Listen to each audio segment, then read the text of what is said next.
नमस्कार, ANN news के खास प्रोग्राम बेबाक बोल में आपका स्वागत है। मेरा नाम है विपिन बेबाक। 2 राज्यों के परिणाम आने पर कहीं खुशी और कहीं गम का माहौल देखने को मिल रहा है। साथ ही हरियाणा में बीजेपी जश्न मना रही है तो कांग्रेस अपनी हार की समीक्षा करने में जुटी है। जम्मू कश्मीर की बात करें तो नेशनल कॉन्फ्रेंस को भारी बहुमत से जीत मिली है। वहीं भारतीय जनता पार्टी का आर्टिकल 370 वाला जादू चलता हुआ नजर नहीं आया, या यूं कह सकते हैं कि जम्मू कश्मीर की जनता आर्टिकल 370 से नाखुश नजर आई। आखिर सच क्या है, इन्हीं सभी विषयों पर चर्चा के लिए हमारे साथ मौजूद हैं बीजेपी से एहसान खान साहब, कांग्रेस से महराज वली और जम्मू कश्मीर से यानी हमारे चैनल एएनएन न्यूज से हमारे साथ जुड़े हैं रफीक भट्ट साहब। सबका स्वागत है। सबसे पहले रफीक भट्ट साहब के पास चलते हैं। सर, जम्मू कश्मीर के रिजल्ट आ चुके हैं और कहीं ना कहीं बीजेपी को जो उम्मीद थी ऐसे रिजल्ट नहीं मिले हैं, क्या कहेंगे रफीक भट्ट साहब? बिल्कुल, बिल्कुल विपिन जी, मैं आपको बताना चाहता हूँ, जिस तरह आप भी जानते हैं कि जम्मू कश्मीर में एक बड़े वक़्फ़े के बाद असेंबली इंतखाबात मुंतखब किए गए। यहाँ पे जो असेंबली इंतखाबात है वो हुए, क्योंकि लोगों के पास कोई नुमाइंदा नहीं था, जो जिसे हम रिप्रेजेंटेटिव कह सकते हैं। पिछले 10 सालों जी। से उनके पास रिप्रेजेंटेटिव नहीं था, जो उनकी रिप्रेजेंटेशन आगे जाके करे। लोगों के पास काफ़ी ज़्यादा मसाइल थे। जैसे बीजेपी ने 10 सालों में, मुझे लगता है, बीजेपी शायद कश्मीरियों के दिल जीत नहीं पाए। वही कल जो नताइज सामने आए इलेक्शन के, जिस तरह से यहाँ पे ईसीआई की जानिब से 3 मरहलों में, यहाँ 3 फेजेस में यहाँ पे जो असेंबली इंतखाबात है वो कराए गए, और जिस तरह से कल नताइज सामने आए वो बिल्कुल चौंका देने वाले थे। नेशनल कॉन्फ्रेंस को भारी बहुमत से जीत मिली और लोगों ने उनको मैंडेट दिया है। ये उम्मीद उन्होंने भी नहीं की थी कि जिस तरह से कल उमर अब्दुल्ला ने भी खुद कहा कि जिस तरह से लोगों ने हमें मैंडेट दिया है, हमने ये उम्मीद नहीं की थी कि इतनी सीटें हमारे पास आएंगी। कश्मीर की में आप देखिए 42 सीट्स उनके पास आ गए। जिस तरह से कल से हम देख रहे हैं जम्मू जम्मू कश्मीर में जो भारी बहुमत से, जैसा मैंने आपको पहले ही बोला कि नेशनल कॉन्फ्रेंस को जिताया गया, और इस असेंबली इंतखाबात में हमने कुछ नया, कुछ क्रिएटिव स्टेप्स देखे थे। जिस तरह से सेपरेटिस्ट आइडियोलॉजी रखने वाले लोग, जो जमात इस्लामी, जो जमात बैकवर्ड लोग कह सकते हैं हम, कैंडिडेट्स इस असेंबली इंतखाबात में उतरे थे मैदान में। लेकिन कल जब नताइज सामने आए तो लोगों ने उनको भी नकारा, नेशनल कॉन्फ्रेंस पे भरोसा दिखाया। क्यों, जिस तरह से नेशनल कॉन्फ्रेंस ने अपने मंशूर में ऐड किया है कि हम स्टेट हुड को वापस लाएंगे, आर्टिकल 370 पे बात होगी। और जिस तरह से मैं आपको बताऊं कि जम्मू कश्मीर में बहुत सारे ऐसे घर है जो गरीब है।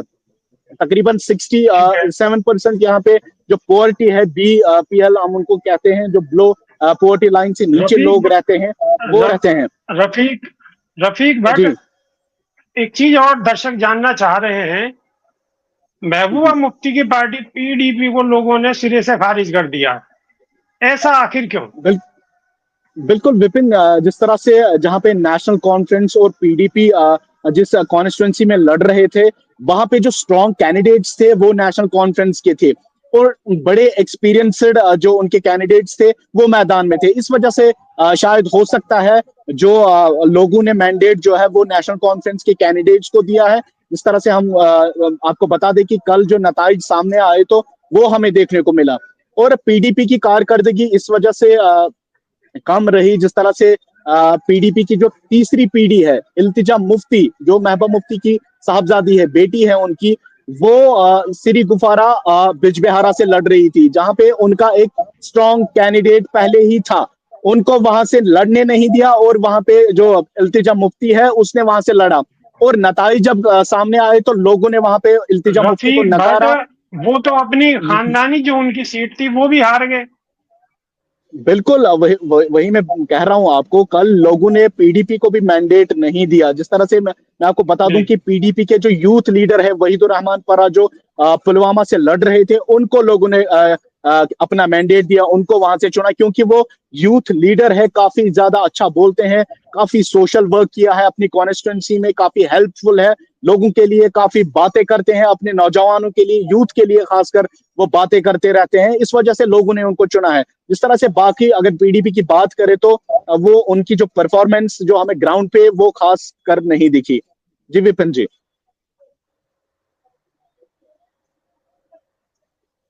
हरियाणा में तो आप जश्न मना रहे हैं एहसान खान साहब, हरियाणा में तो जश्न मना रहे हैं, लेकिन कहीं ना कहीं जम्मू कश्मीर से आपको भी निराशा हाथ लगी है एहसान खान साहब। नहीं जी विपिन भाई, ऐसा नहीं है। हमने 10 वर्ष तक वहाँ पे मेहनत की, और जो हमारे प्रोग्राम थे, चाहे वो अपने टनल हो, चाहे वो एक उद्योग हो, चाहे वहाँ का किसान हो, और चाहे वहाँ पे जो पहाड़ी लोग हैं उनको एसटी का दर्जा देने का काम किया हो, चाहे हमें उनका टूरिज्म बढ़ाना हो, हमने मेहनत की है। और मेहनत का नतीजा एहसान हमें खान ये मिला है। साहब, आपकी मेहनत और जगह तो सब जगह रंग लाई। आर्टिकल 370 की तब्दीली पूरे देश में आपने बहुत अच्छी तरीके से समझाया लोगों को, और उसका कहीं ना कहीं बीजेपी को फायदा भी हुआ। लेकिन जम्मू कश्मीर में बिल्कुल टाँ टाँ फिस। नहीं, ये आपका कहना गलत है। आप सोच रहे हो अपने हिसाब से, हम सोच रहे हैं अपने हिसाब से। भाजपा ने जो शांति का माहौल जो बनाया है वैली में और जम्मू कश्मीर में, ये ऐतिहासिक है, ये हमारी जीत है। हमारे कोई भी नागरिक, हमारा कोई भी वोटर, या हमारा जम्मू कश्मीर का कोई भी फौजी या कोई भी जवान इसमें आहत नहीं हुआ, उसकी जान नहीं गई। ये पहला चुनाव ऐसा है 77 वर्षों में जो शांतिपूर्वक हुआ है, ये हमारी उपलब्धि है। सत्ता सर, में आना ना आना ये आतंकवादी अलग विषय हमले हो तो सकता खूब है। बराबर हुए हैं सर। मुझे बोलने आतंकवादी दो, हमले तो खूब बराबर हुए मैं हैं। आपको जवाब दूंगा। मैं आपको जवाब दूंगा। जी चुनाव के दौरान मैं जिम्मेदारी से कह रहा हूँ, चुनाव के दौरान जी। जो लाइन रफीक साहब वहीं के रहने वाले हैं, बता देंगे। अगर युवा हैं, इनके सामने कोई चुनाव हुआ होगा तो चुनाव के दौरान कैसे लोग छुपते थे, डरते थे, वोट डालने नहीं आते थे। आज वैली का, आज जम्मू का, आज कश्मीर का जो वोटर है, जो पहली बार वोट देने वाला हो या वर्षों से वोटर है, वो इतनी संख्या में निकला है, ये हमारी उपलब्धि है। हम हारे नहीं, हम जीते हैं। हमने जम्मू कश्मीर सर, में आप अपनी शांति बहाल उपलब्धि करी है। बता रहे हैं। ओके सर, आप अपनी उपलब्धि बता रहे हैं, अच्छी बात है, उपलब्धि बता रहे हैं, लेकिन वहां के लोगों ने तो आपको नकार दिया। मैं बताता रहूं सर, मुझे बोलने तो दो ना, मैं बता रहा हूँ, अब सारी चीज बता दूंगा आपको। हमारी उपलब्धि है कि देश के अंदर शांति बहाल हो। सत्ता में आना ना आना एक विषय हो सकता है, हमें सरकार में नहीं आए, हम वो विषय अलग है सर, हमारा, लेकिन हम देश की सर जम्मू मुझे बोलने कश्मीर दो। भी देश का हिस्सा है सर। जम्मू कश्मीर भी तो सर आ देश रहा का हूँ ना हिस्सा है सर। सर, मैं जी। आता रहा हूँ ना, उसी पे आ रहा हूँ, मैं उसी पे हाँ आ जी, रहा हाँ हूँ। जी, हाँ जी।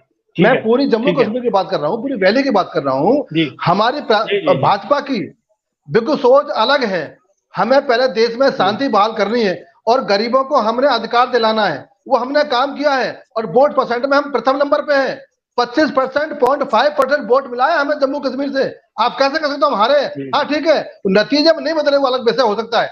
परंतु हमारी जो सबसे बड़ी उपलब्धि है कि जम्मू कश्मीर में पहली बार शांति के साथ चुनाव हुए हैं, और विधानसभा अब स्टेबल होगी। सरकार एनसी की कांग्रेस गठबंधन बनी है। हम विपक्ष में बैठकर हम उनकी नीतियों को, जो उन्होंने वादे किए थे, उस वादे को हम पूरा कराएंगे। और जो धारा 370 की बात करते थे, हम भी देखेंगे कि उसको कैसे वापस लाएंगे। रही बात कि हम हारे हैं, हम हारे नहीं है भाई साहब, हम जीते हैं। तो हमने शांति बहाल करी है, हमने रोजगार दिया है, हमने वैली को एक ऐसा उद्योग जो ठप पड़ गया था, वो उद्योग चौगुना कराया है। टूरिज्म के माध्यम से आज उस देश का मुसलमान, जम्मू कश्मीर का मुसलमान खुशहाल है। जो गरीब है, जो बेचारा नाव चलाता था, जो छोटे काम करता था, वो आज खुशहाल है। ये हमारी उपलब्धि है। आज हम हारे, कल जीत कर दिखाएंगे। हम मेहनत करेंगे, वापस फिर चुनाव में वैली में हम काम करेंगे, 5 वर्ष काम करेंगे, फिर चुनाव में जाएंगे। हम हारे नहीं है। और भाजपा हारने जीतने की बात नहीं है। भाजपा का मकसद है कि किसी भी राज्य में आतंक ना फैले, किसी भी राज्य में जान ना जाए। क्योंकि हमारे कुछ जम्मू कश्मीर में, वैली में कुछ ऐसे लोग हैं जो अलगाववादी हैं, वो अभी पनप रहे हैं, सर, खत्म नहीं हुए। ठीक है सर, बहुत बढ़िया बात, आपने बहुत अच्छी बात करी, लेकिन मणिपुर में ये क्या हो रहा है सर? अभी चर्चा कर मणिपुर ले में हरियाणा शांति पर। क्यों नहीं आ पा रही है? अभी चर्चा कर ले हरियाणा में, चर्चा कर ले हम, तो फिर मणिपुर में करेंगे। अभी चलिए चर्चा सर, कर ले हम हरियाणा में। ऐसा कर हाँ लेते हैं। हरियाणा में। हाँ ठीक है, हाँ चलो हरियाणा जम्मू में कश्मीर ही चलते हैं हम। रफीक भट्ट से ही सवाल करते हैं। रफीक भट्ट साहब, एक बात बताइए बिल्कुल कि बिल्कुल विपिन जी, कांग्रेस के जी जी कांग्रेस के कद्दावर नेता रहे गुलाम नबी आजाद, बहुत बड़ा नाम और राजनीति में बहुत बिल्कुल। बड़ा तजुर्बा, लेकिन इलेक्शन से पहले ही उन्होंने सरेंडर कर दिया। इसे कैसे देखते हैं? देखिए विपिन जी, मैं आपको बता दूं कि जो गुलाम नबी आजाद की आपने बात की, वो कांग्रेस से निकले थे और उन्होंने अपनी एक पार्टी बनाई थी जिसका नाम डीपीएपी रखा था, डेमोक्रेटिक आजाद प्रोग्रेसिव पार्टी थी। जो उन्हीं के कैंडिडेट्स थे, मैं आपको बताऊं कि उनको भी यहाँ पे जो कश्मीर के लोग हैं उन्होंने नकारा है और उनको भी मैंडेट नहीं दिया है। जिस तरह से हमने देखा इस बार हर कोई कहता है कि नेशनल कॉन्फ्रेंस की वेव चल रही थी हर एक डिस्ट्रिक्ट में, हर एक कॉन्स्टिट्यूंसी की अगर बात करें तो वहां पे नेशनल कॉन्फ्रेंस की वेव चल रही थी। जिस तरह से अभी एहसान साहब ने बात की कि बीजेपी ने बहुत सारे काम किए, इसमें कोई शक नहीं है। काफी डेवलपमेंट हुई 10 सालों में। डेवलपमेंट तो काफी नहीं हो सकती है कश्मीरी लोगों के लिए। कश्मीर में अनएम्प्लॉयमेंट बहुत ज्यादा बढ़ गई है, बेरोजगारी बहुत ज्यादा बढ़ गई है, ये एक वजह हो सकती है। और आप देखिए कि जम्मू कश्मीर का यूथ इस वक्त ड्रग्स में मुब्तला हो गया है। ड्रग्स आते कहां से है, ड्रग्स सप्लाई कौन करता है, और आज एक एक घर में जो है नौजवान वो ड्रग्स में मुब्तला होता जा रहा है। अब पहले तो नौजवान थे, अब हमारी लड़कियां, माए, जो बहनें हैं, वो ड्रग्स करना शुरू किया है उन्होंने। देखिए जिस तरह से हम देख रहे हैं, एक कहते हैं कि अगर किसी स्टेट को, अगर किसी मुल्क को आपको तबाह करना है तो वहां पे ड्रग फैलाओ। इसी तरह से कश्मीर में इन 10 ठीक सालों है। में काफी ज्यादा रफीक ड्रग्स रफीक बढ़ा। साहब आपने एक रफीक साहब आपने बोलते बोलते एक सवाल दे दिया। मैं अब इसका हम्म। जवाब एहसान खान साहब से लिए लेता हूँ। सर, आप तो बात कर रहे थे कि पत्थर पत्थर थे हाथ में, कलम दे दी, दवा दे दी, किताब दे दी, लेकिन यहाँ तो ड्रग्स की भी बात कर रहे हैं रफीक साहब, एहसान देखो खान साहब। रफीक साहब वहाँ पे, हाँ रफीक साहब ग्राउंड पे हैं, मुझे इसकी जानकारी नहीं है। जी मैं मैं बोल दूं मुझे जी। जानकारी है, लेकिन अगर ऐसा है तो अभी स्टेट सरकार बन गई है। स्टेट सरकार बन गई है, उस स्टेट सरकार को दायित्व है और पूरा अधिकार है कि वहां पर ड्रग्स पर रोका जाए, आतंक पर रोका जाए। हाँ, भारत सरकार सदैव जम्मू कश्मीर के साथ खड़ी है, किसी भी तरह से खड़ी है, चाहे वो आतंक हो, चाहे वो अलगाववाद हो, चाहे वो विदेशी ताकत है वो उसको तोड़ना चाहती हो। अब सरकार बनेगी, गठन होगा, तो कहीं ना कहीं उसमें अंकुश लगाया जाएगा। ये बहुत गंभीर विषय है ठीक कि है। हमारे जम्मू ओके युवा ओके। या हमारी बेटियां ठीक है। ड्रग्स में बिल्कुल मुलमा है। ठीक है ये रफीक कहीं ना साहब, कहीं समाज रफीक की, साहब कंटिन्यू। कहीं ना कहीं ये बिल, समाज की गलती ठीक है। है। बिल्कुल। एक मिनट, कहीं ना कहीं ये समाज ओके की ओके। गलती मैं है कि समाज और परिवार अपने बच्चों को देखरेख करने पे हमारी जिम्मेदारी है। सारी चीजें सरकार नहीं कर सकती। ड्रग्स देना, ड्रग्स ठीक है। लेना, ड्रग्स बेचना एक वैसे हो सकता है, तो सरकार साथ साथ हम परिवार को, हम जो सेवा करते हैं, जो जन सेवा करते हैं, उनका भी जिम्मेदारी है। सारी चीजें सरकार को बना थोप कर हम परिवारों को भी और हम देश के नागरिकों को भी और हम शहर के बासिंदों को भी इसका ख्याल रखना होगा। ठीक है। बिल्कुल एहसान साहब, मैं रफीक आपकी साहब कंटिन्यू बात करिए, से आप अपनी बात कंटिन्यू करिए। एहसान साहब, बिल्कुल मैं आपकी बात से मुतवक्का हूं, मैं आपकी बात मानता हूं, लेकिन जिस तरह से मैंने आपको पहले ही बोला कि नेशनल कॉन्फ्रेंस को बड़ी बहुमत से यहाँ पे लोगों ने चुना है, बड़ी मैंडेट से, बड़े मार्जिन से उनको यहाँ पे चुना है, क्योंकि उनके मंशूर में था। वो बार बार ये बात करते कि ये जम्मू कश्मीर का यूथ जो है वो ड्रग्स में मुब्तला हो गया है, इस पे रोक लगनी चाहिए। कहीं ना कहीं जो यहाँ पे रहने वाले हैं, जो जम्मू कश्मीर की आवाम की बात करें, हर एक घर में हम देख सकते हैं नौजवान बैठे हुए हैं, जो नौजवान इस वक्त ड्रग्स में मुब्तला हो गए हैं यहाँ पे। तो कहीं ना कहीं एक मैटर ऑफ कंसर्न बन चुका था सबके लिए कि ये ड्रग्स यहाँ पे रोकना चाहिए। जिस तरह से 10 सालों से यहाँ पे हुकूमत नहीं थी, 10 सालों के बाद अब हुकूमत बनने वाली है, नेशनल कॉन्फ्रेंस की मेजोरिटी से लोगों ने उनको चुना है यहाँ पे। अब वो देखने वाली बात होगी कि ड्रग्स पे रोक लगती है या नहीं। लेकिन फिलहाल मैं आपको बता दूं कि नेशनल कॉन्फ्रेंस से वादे किए थे कि ये सब कुछ हम रोकेंगे और बिजली 200 यूनिट्स वो फ्री देंगे। हम बहुत सारे जो लोगों को हाउस घरों में प्रॉब्लम्स आती है, बिजली, पानी, सड़क, ये सब कुछ डेवलपमेंटल काम यहाँ पे जरूरी नहीं थे लोगों के पास। जिस तरह से मैंने आपको बोला कि यहाँ पे बेरोजगारी काफी ज्यादा बढ़ गई थी, नौजवान पीएचडी कर करके घरों में बैठे थे, ड्रग्स कर रहे थे, या किसी के पास काम नहीं था तो उनके पास आपने देखा होगा, आपने खबरें सुनी होगी कि श्रीनगर में बहुत सारे ऐसे वाकयात हुए जब नौजवान यहाँ पे सुसाइड्स करते थे। वो इस वजह से होता था जब वो बेरोजगार बैठते थे, उनके दिमाग में डिप्रेशन होता था, पता नहीं क्या क्या ख्यालात आते थे और वो अपनी जिंदगी का खात्मा करते थे। अब नई ठीक सरकार है। बनने वाली है, ये देखने वाली बात होगी कि नेशनल अच्छा कॉन्फ्रेंस अपने रफीक, एक वादों पे। सवाल, रफीक भट्ट साहब, जी एक सवाल और है मेरा। जी एक सवाल ये है जी कि जी अधिकतर बीजेपी ये बात करती है कि आर्टिकल 370 में जब तब्दीली की गई थी तो ये बात बहुत ज्यादा जोर शोर से उठाई गई थी कि कश्मीरी पंडितों को वापस वहां स्थापित किया जाएगा, उन्हें वहां सारी सुविधाएं दी जाएंगी। तो क्या आपकी जानकारी में है कि कुछ कश्मीरी पंडित वहां पर दोबारा उनकी वापसी हुई है? आप थोड़ा सा क्योंकि बेहतर बताएंगे, क्योंकि आप वहां के मूल निवासी। विपिन जी, बिल्कुल यहाँ पे कश्मीरी पंडित्स तो रहते हैं और बहुत सारे, जिस तरह से यहाँ पे बताया गया था कि जो कश्मीरी पंडित्स हैं उनको वापस लाया जाएगा। जब लास्ट टाइम यहाँ पे होम मिनिस्टर साहब भी आए, उन्होंने भी ये बात की थी कि जो कश्मीरी माइग्रेंट पंडित्स हैं उनको कश्मीर लाया जाए। यहाँ पे है, कुछ रिपोर्ट्स भी है कि कश्मीरी पंडित्स यहाँ पे वापस आए, लेकिन जो असली बात है, जो पंडित्स है वो अभी यहाँ पे आना नहीं चाहते हैं, शायद आधे बाहर है। तो जिनके लिए बताया गया था कि वो वापस आए, वो अभी तक कश्मीर में मैंने नहीं देखे हैं कि वो यहाँ पे आए और यहाँ पे लेकिन रहने लगे हैं। रफीक, जिस तरीके से इन बातों को बहुत ज्यादा उठाया गया था, हालांकि इसकी कई सारी वजह भी हो सकती है कि जिन लोगों ने अपने काम धंधे शहरों में कर दिए, दूसरे शहरों में कर दिए, तो वो लोग अब क्यों बिल्कुल। जाना वहां पे चाहेंगे। लेकिन जिस हिसाब से बीजेपी ने इस चीज को उठाया, उस हिसाब से कश्मीरी पंडितों की वापसी हुई या नहीं हुई, ये बताइए।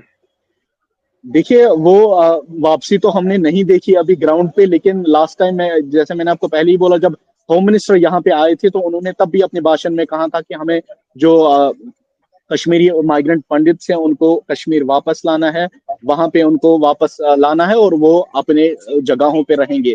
बात ये नहीं है विपिन जी, बात ये है कि जब 10 सालों में यहाँ पे, जिस तरह से मैंने आपको पहले ही बोला कि कोई गवर्नमेंट नहीं थी, कोई रिप्रेजेंटेटिव नहीं था, अब जी गवर्नमेंट बनी है, जिस तरह से एहसान साहब ने भी बोला, अब नेशनल कॉन्फ्रेंस अपनी हुकूमत यहाँ पे बनाएगी, स्टेट की अपनी हुकूमत होगी। स्टेटहुड वापस आता है या नहीं आता है वो देखने वाली बात होगी। अब यहाँ की अपनी गवर्नमेंट बनने वाली है, अब ये देखेंगे कि जब नेशनल कॉन्फ्रेंस की हुकूमत बनेगी, क्या वो माइग्रेंट पंडित्स को यहाँ पे वापस लाते हैं, वो क्या कुछ डेवलपमेंट्स होगी, वो देखने वाली बात। हाल अभी तक ग्राउंड पे ऐसा कुछ भी नहीं देखा हमने। ग्राउंड पे ऐसा नहीं देखा एहसान खान साहब, ग्राउंड पे ऐसा नहीं देखा जैसी आप बात करते हैं कि सब कुछ जी बहुत बढ़िया सी, और हाँ हाँ कश्मीरी पंडित वापस जम्मू कश्मीर पहुंच चुके हैं, क्या कहेंगे? जी। अभी मैं रफीक साहब को सुन रहा था, उन्होंने एक बात कही थी, जी जो कश्मीर का युवा है वो नशे की गिरफ्त में आ गया है।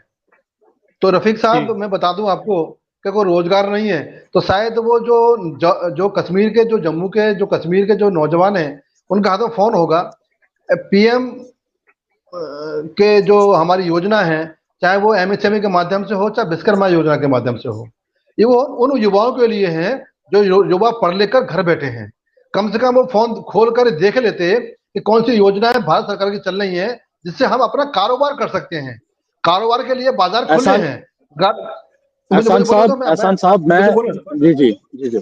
हाँ, तो मैं तो कहता हूँ रफीक साहब, आप क्यों नहीं आए नशे की गिरफ्त में? ये नशा गिरफ्त पूरे हिंदुस्तान में एक बीमारी है, ये खासकर जम्मू में नहीं है, कश्मीर में नहीं है, ये पूरी हिंदुस्तान में, दुनिया में एक अरे बीमारी है। खान और साहब, हमारा खान साहब, खान साहब, आप तो वहां पे थे, अगर सरकार नहीं थी आप तो थे वहां पर, बीजेपी तो मैं थी। वही देखिए देखिए देखिए देखिए देखिए मैं एहसान साहब को मैं यहाँ पे बताना चाहता हूँ, जिस तरह से आप प्रधानमंत्री योजनाओं की बात करते हैं, मैं आपको बता दूं कि यहाँ पे कॉलेजेस में कॉन्ट्रेक्चुअल बेसिस पे पीएचडी करके, जो कॉन्ट्रेक्चुअल से, जो आज भी 7-7 हजार रुपए पे नौकरियां करते हैं, जिनकी जो सैलरी है वो 1 लाख 1.5 लाख होनी चाहिए, वो 7 हजार 8 हजार पे यहाँ पे नौकरियां कर रहे हैं, कॉन्ट्रेक्चुअल बेसिस पे अभी भी काम कर रहे हैं। ये नशे की बात मैं इस वजह से कर रहा हूँ, यहाँ पे काफी ज्यादा, पंजाब के बाद जम्मू कश्मीर में जो है ये नशा बहुत ज्यादा बढ़ गया है।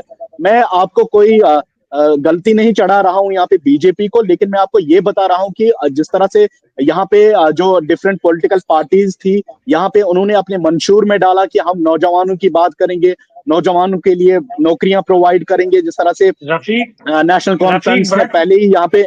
जी जी रफीक भट्ट ऐसा है कि सवाल तो जब हैं तो सवाल तो उठेंगे भाई, सवाल किन से करेंगे अगर वहां पे नशे की तरफ युवाओं का ज्यादा रुझान हुआ है, तो नशा आखिर आया कहाँ से? प्रशासन की जिम्मेदारी किसकी है? ये सरकार तो अब रिजल्ट आया है, आगे जो कुछ होगा वो देखा जाएगा, लेकिन ये तो बीजेपी की जिम्मेदारी थी। बिल्कुल मरकजी सरकार की थी, लेकिन ऐसा कुछ ग्राउंड पे हमें देखने को नहीं मिला। मैं एहसान साहब को ये बता रहा हूँ कि ये कह रही थी कि पीएम योजनाएं हैं, वो मोबाइल निकाले, वो देखें। मैं आपको बता दूं कि जम्मू कश्मीर का युवा जो है, जम्मू कश्मीर के नौजवान जो है, वो पीएचडी कर करके घरों में बैठे हैं एहसान साहब। ये कोई छोटी बात नहीं है। हम बोल सकते हैं 12th पास करके, ग्रेजुएशन करके है तो बात है, लेकिन पीएचडी करके, रिसर्च कर करके उन्होंने 10-10 साल लगाए हैं अपनी रिसर्च में। ऐसे नौजवान है मेरे पास, मेरी नजर में ऐसे नौजवान है जो ऐसे पीएचडी करके घरों में बैठे हैं। और विपिन जी मुझे बात करने दीजिए थोड़ी। मैं आपको ये बताना चाहता हूं कि यहाँ पे जो बाकी रीजनल पॉलिटिकल पार्टीज है, जैसा कि आप बोलते हैं कि लोगों ने बड़ी बहुमत से नेशनल कॉन्फ्रेंस को क्यों चुना, क्योंकि जम्मू कश्मीर की आवाम को अब पता है अगर कोई पॉलिटिकल पार्टी हमारी बात कर सकती है, हमारे जो मसले मसाइल है वो हल कर सकती है, तो वो नेशनल कॉन्फ्रेंस है। इस वजह से उनको बड़ी बहुमत से यहाँ पे मैंडेट मिला। उनके जो कॉन्स्टिट्यूंसी में जो उनके कैंडिडेट्स लड़ रहे थे, और लोगों ने उनको चुना है। ये उन्होंने अपनी कैंपेन्स में भी कहा, अपने मंशोर में भी डाला है, और लोगों ने उन पे भरोसा भी दिखाया। जिस तरह से मैंने आपको पहले ही बोला कि शायद 10 साल बीजेपी को कम पड़े हैं कि वो जम्मू कश्मीर के लोगों का दिल जीत पाए। देखिए, मैंने पहले ही बोला कि डेवलपमेंट काफी ज्यादा हुई।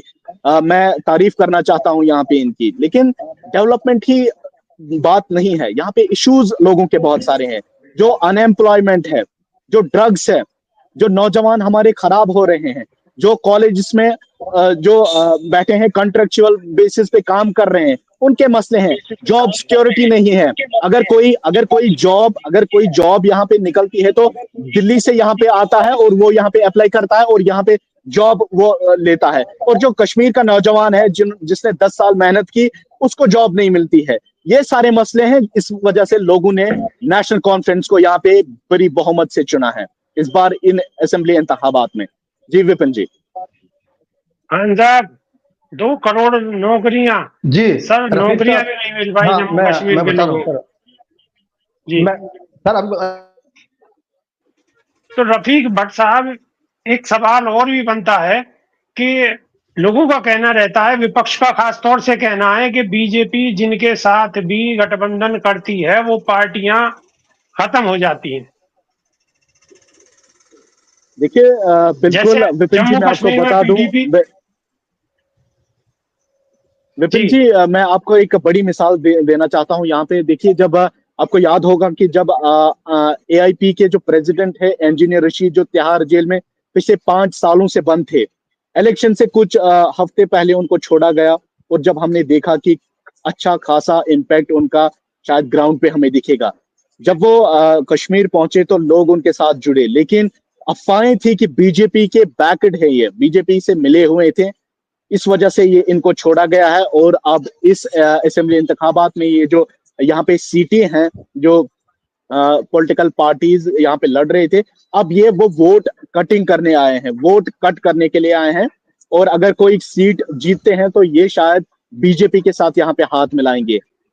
कहीं ना कहीं लोगों को ये समझ आ गया।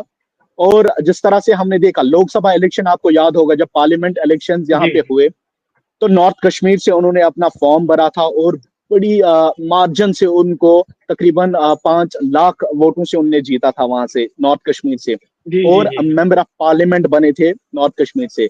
लेकिन जब असेंबली इलेक्शंस की बात आई, तो जब तिहाड़ जेल से इंजीनियर रशीद छूटे, तो जब वो कश्मीर पहुंचे, उन्होंने यहाँ पे कैंपेनिंग की, रैलीज की, लेकिन हमें वो जोश नजर नहीं आया। लोग उनके साथ बहुत कम जुड़े, क्योंकि लोगों के पास पहले ही अफवाहें पहुंची थी कि इंजीनियर रशीद शायद बीजेपी के साथ मिले हुए हैं, या अगर इन्होंने कोई सीट जीती तो ये बीजेपी के साथ हाथ मिलाएंगे। और वो हमने कल देखा, जब नताइज सामने आए, बताया जाता था कि इंजीनियर रशीद शायद स्वीप करेंगे, जहां भी इनके कैंडिडेट्स है वहां पे वो जीत के सामने आ सकते हैं। लेकिन जब नताइज सामने आए तो वो नताइज कुछ और ही थे। एआईपी के जो इंजीनियर रशीद हैं, उनके भाई शेख खुर्शीद उनका नाम है, उन्होंने लैंगगेट की सीट जीती है कुछ 100 वोटों से। जिस तरह से आपको भी पता रफीक होगा भट्ट, मैं कि रोकना चाहूंगा आपको। हमारे साथ वो कांग्रेस से सुमित यादव जी जुड़ गए, जरा उनके पास जाना चाहूंगा। सुमित यादव जी, आप सुन पा रहे हैं? जी जी सुमित चौधरी यादव साहब, जी, जी अरे सुन सुमित पा रहा हूँ यादव सर। जी, जलेबी का स्वाद ही बिगड़ गया। सर क्या हुआ? हरियाणा के अंदर क्या हुआ सर? हरियाणा में देखिए लोकतंत्र हार गया और तंत्र जीत गया। हरियाणा में जो ये 2 दिन पहले कह रहे थे इनके मुख्यमंत्री, वो उन्होंने वहां करके दिखा दिया। हरियाणा क्या में कह रहे थे सर? वो कह रहे थे आप परेशान ना हो, हमारे पास सारी व्यवस्थाएं हैं। तो उसको बाद में डिकोड कर पाया हम लोगों ने कि क्या व्यवस्थाएं थी इनके पास। अच्छा, व्यवस्था व्यवस्था कह के सारा काम कर दिया इन्होंने। बिल्कुल बिल्कुल, देखिए आप ओपनली कह रहे थे, पब्लिकली कह रहे थे, वो कोई ऐसा ऑडियो नहीं है, कोई ऐसा वीडियो नहीं है, वो खुलेआम वीडियो है उनका। वो कह रहे हैं कि आप परेशान ना हो, हमारे पास सारी व्यवस्थाएं हैं।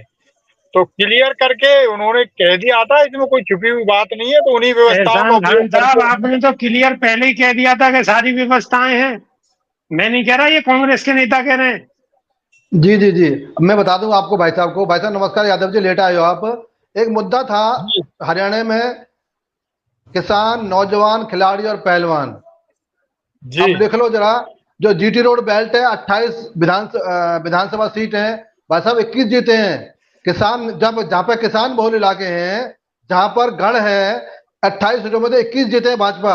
और जहां पर पहलवान है चरखी दादरी, ये आप जानते होंगे, फोगाट जी का गृह जनपद है, वहां पे 2 सीट जीत का है। और ये बात जवानों की, जवान सारे ज्यादा जो मैक्सिमम हरियाणा में है वो रेवाड़ी में है भाई साहब, 3 सीट जीत का है। तो आपका जलेबी का मॉडल फेल हुआ है। और हमने काम किया है, हमने झूठे वादे नहीं किए। एहसान किसानों का खान भी साहब, सम्मान। मुझे बोलने एहसान दो, खान साहब, मंदिर, आपने मंदिर में काम किया तो वहां की सीट हार गए आप। आपने पीडीपी का साथ लिया, उनका भी काम तमाम हो गया। जेजेपी का हरियाणा में काम तमाम हो गया। सर, नहीं नहीं विपक्ष विपिन साहब, सवाल ऐसा नहीं उठाता है है। आप पे। नहीं नहीं नहीं, विपक्ष का तो कहना है, विपक्ष का तो कहना है, हमारे सारे सहयोगी दल जो सहयोग में रहते हैं, हम कभी उनका पैर नहीं काटते, कुल्हाड़ी नहीं मारते। ये तो कांग्रेस ही है जो कि केजरीवाल से गठबंधन कर लेती है कहीं और फिर कहीं छोड़ देती है। हमारा गठबंधन तो सदैव हर विपक्ष तो राज्य में रहता कहता है। है, विपक्ष तो वह सर ये विपक्ष, कहता है कि बीजेपी काम तमाम कर देती है, ना रहेगा बांस ना बजेगी बांसुरी। सर विपक्ष दिशाहीन है। और विपक्ष के नेता, अभी जो हमारे बड़े नेता हैं, वो मंदबुद्धि के हैं, उन्हें पता ही नहीं है कि हमें क्या करना है क्या नहीं करना। जो जलेबी के बारे में नहीं पता, जलेबी बनती कैसे है, अब जनता कैसे उसको नकार लेगी, कैसे उसको एक्सेप्ट कर लेगी। चलो ये बात चलेगा, चुनाव हो गया, कई बात है। अभी बात हो रही थी जम्मू कश्मीर पर। एनसी ने, जी, पूरे खानदान ने, जब से आजादी के बाद सरकार एनसी की रही, तो क्या कश्मीर स्वर्ग बन गया? कश्मीर में पत्थरबाजी नहीं रोक पाए, कश्मीर में आतंकवाद नहीं रोक पाए, कश्मीर को लूट कर रख लिया एनसी ने। आज एनसी के साथ वो लोग हैं जो अलगाववादी हैं, जो पत्थरबाज करते हैं और जो कश्मीर सर को आपने भी तो बदनाम करना पीडीपी का चाहते हैं। साथ लिया था। आपने भी हाँ पीडीपी का पीडीपी साथ में, लिया था सर। हाँ साथ क्यों लिया था पीडीपी का हमने? कि हम चाहते थे घुसकर देखना कश्मीर में कि कश्मीर की समस्या क्या है, कश्मीर में दर्द क्या है, कश्मीर में जहर क्या घोला गया है। हमने उसको समझा अच्छा, और छोड़ दिया। सारा दर्द दूर कर दिया फिर आपने। बिल्कुल, आज पत्थरबाजी नहीं हो रही, ये जानते हैं रफीक साहब। आज पत्थरबाजी नहीं हो रही। आज मस्जिदों से ये आवाज नहीं आ रही कि हिंदुओं छोड़ दो कश्मीर को। आज मस्जिदों से ये आवाज नहीं आ रही पीडीपी का भी कि तो हम आपने पाकिस्तान के दर्द साथ खत्म खड़े कर हुए। दिया। सर हमने पीडीपी का जम्मू भी आपने कश्मीर दर्द खत्म कर दिया। हमने जम्मू कश्मीर को, खासकर वैली को, वो शांति प्रदान की है। हमारा मुल्क है, कश्मीरी हमारे भाई हैं, हमने उनकी सुरक्षा के लिए अपनी जान लगा दी है। और हमें 25.5% वोट मिला है, सबसे ज्यादा वोट मिला है तो भाजपा को मिला है। हमें खुशी की बात की है कि आज हमारा जो विधानसभा का चुनाव है बहुत अच्छी तरीके से और शांतिपूर्वक हुआ है। ये उपलब्धि है। सरकार बने ना बने वो विषय नहीं है। हमारा कश्मीरी भाई, हमारा कश्मीरी वोटर आज घर से निकलकर वोट डाले आया है, ये उपलब्धि है। कांग्रेस ने और एनसीपी ने क्या किया 70 वर्ष तक? जो एक भी वोट नहीं मिल पाई। और हर चुनाव में आतंक का जोर होता था, बूथ लूटे जाते थे और गोली चलती थी, नेताओं की जान जाती थी और बेचारे कश्मीरी अपने घर से नहीं निकलते थे। ये उपलब्धि हमारे लिए अच्छा, बहुत बड़ी है, फिर हम काम करेंगे। शांतिपूर्ण इलेक्शन हुआ, ये आपकी उपलब्धि है।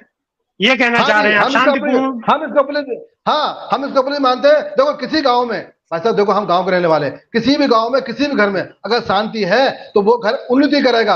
अगर जम्मू में कश्मीर में शांतिपूर्ण चुनाव हो रहे हैं, लोकतंत्र को अपनाकर लोकतंत्र के मंदिर को एक बड़ा रूप दिया जा रहा है, तो उपलब्धि है। आज नहीं है कल हम फिर आएंगे। हम तो हमारा काम है सेवा करना, हम सेवा करते रहेंगे। लेकिन एहसान खान साहब, रफीक भट्ट हमारे साथ जुड़े हैं, जम्मू कश्मीर से ही जुड़े हैं, वो सीधा सीधा कह रहे हैं कि जो यहाँ का जो युवा है वो कहीं ना कहीं नशे की गिरफ्त में आता जा रहा है। नशा कहाँ से आ रहा है ये भी सोचने का विषय है। मैं बता दूं आपको, मैं बता दूं आपको कि बगल में है पंजाब। क्या हालत है पंजाब की? ये जो बीमारी है ये पूरी दुनिया की बीमारी है, ये हिंदुस्तान की नहीं है, कश्मीर की नहीं है। बीमारी मध्य प्रदेश तक भी पहुंच गई है सर।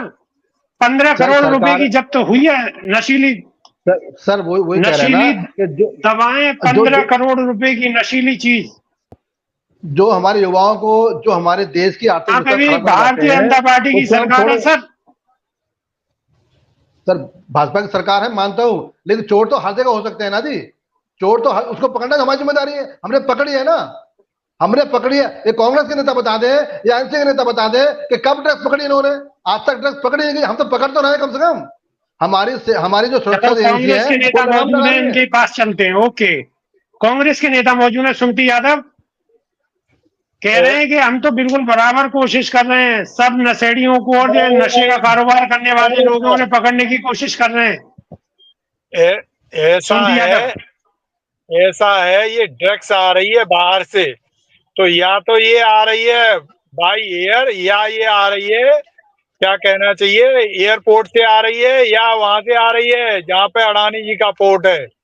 तो आप ऐसे मान के चलिए चौधरी साहब, ये जो दावे कर रहे हैं ना, जो है ये बिल्कुल खोखले दावे हैं इनके मित्र हैं अडानी। ये बताएं अडानी पोर्ट पे कितनी बार ड्रग्स पकड़ी गई है और क्या कार्रवाई करी है उन्होंने। ड्रग्स कोई हवा में नहीं पैदा हो जा रही, ड्रग्स आ रही है एयरपोर्ट से आ रही है या उस पे बंदरगाह से आ रही है। और दोनों चीजों पे बीजेपी का वो है, शासन है, दोनों जगह शासन है।